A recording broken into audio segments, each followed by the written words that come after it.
Welcome back to Hardball. Time for the Politics Fix with two pros. Howard Fineman is a Newsweek columnist and MSNBC political analyst who's a beautiful writer, a beautiful analyst. And Pat Buchanan is an actual former practicing politician, which is always a plus. And, of course, an embassy. Let's do something constructive here with two people with ability, and that is to try to figure out if there's a Barack Obama missing piece. I think there is. I'm not sure how to say it. He's a great speaker. He has a philosophy. He has great personal appeal. We've got a new poll out tonight that shows he's up at 56%. First big increase in his polling since he's been. It's an AP poll. It's a solid poll. He's up in September. Pat, you first. You've worked as a communications director. I don't think it's just communications. I think he has to translate words, talking into walking, doing something. Ronald Reagan was able to say, I'm for less government, so he cut taxes 25%. He said, I'm going to beat the communists, so he said, I'm going to use SDI and strategic weaponry, that they can't keep up with us, and we're going to beat them. They're going to say uncle. Every cab driver understood that. Right. Has this guy got that ability? No, he doesn't. He's not an executive. He's unfocused. LBJ had his great society. He knew every guy in the Congress. He rammed it all through. Let's get it through. Nixon was laser focused on foreign policy. Get Henry in here. That's what we're going to deal with. Reagan had. Does he have somebody out there that you can imagine on the center-left side that he could bring in and play the role that Jimmy Baker, a moderate conservative, played for you guys and helped Reagan discipline himself and get it done? I think maybe he could do what Nixon did with John Connally when the economy was in trouble. Like that? Who's the I don't know. I mean, is it Jim Johnson? Is it Mike Berman? You don't have somebody as big as John Connally. Is it George Mitchell? I don't think it is George Mitchell, to be honest. I think he's too old right now. Connally came in his prime. He's a tough Texas governor. Well, when you get that name, leak it to me, will you? Because they need it. What do you think? Well, I heard you mention George Mitchell earlier. Somebody that can translate on the Hill with the other grown-ups. Look, they lost Tom Daschle because of that tax stupid. It wasn't stupid. It was a problem. He should have done it. He should have paid tax on that car. No doubt about it.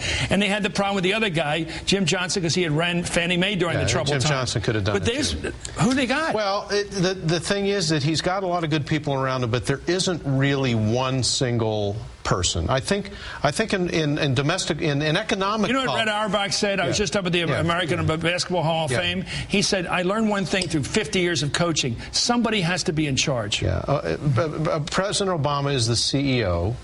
He doesn't really have a COO. Exactly. A job boss. Now Rahm Emanuel is chief of staff, but Rahm's seems to be focused primarily on legislative strategy for the most part. Is he a man of the Hill or a man of the executive? Well, what's he representing he's more a here? man of the Hill, which is one reason why I think their strategy in healthcare was to turn it over to the Hill in the perhaps mistaken notion that they can manage it that way. That's not presidential. He's got a big This isn't when you let the kids at school do what they want to do. He's got a bigger problem than that. You're turning your head. You always do that when you don't want to answer the question. Do you believe he turned over too much power to the Hill? Well, I think there's a way he'll get a bill, but he's not going to get the bill he should have gotten by the way he's doing. I don't know that he really cares. I think he says, here's the Congress of the United States. You guys put together this bill, get all your people in there, get it together, get it down to me, and I'll sign it. Okay, that gets the motive. He's got a messiah. Does he have a motive? Does he have a clear-cut policy motive like Reagan did or other presidents have had? No, I think he's got a messiah complex. What's I'll be honest. That means he has succeeded by being president of the United States. His very presence there and who he is and who Michelle is has elevated this country, and he can get things done because of who he is. So you're saying he's just a prom king? I think there's an awful lot of that, walking across big man on campus about him. Now, here's the thing. He has a lot of leadership ability, I think.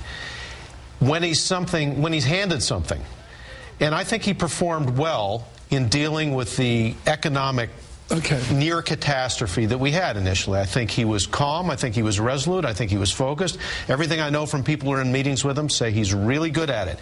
Healthcare is a different thing. He didn't start with the problem overwhelming him. So he had to pick an answer. He didn't have to pick the campaign. He knew if he won the caucuses, he could beat Hillary. He knew being against the war in Iraq would be the winning issue. He doesn't have that kind of clear leadership. He doesn't have it on health care. He takes stances, is what he does.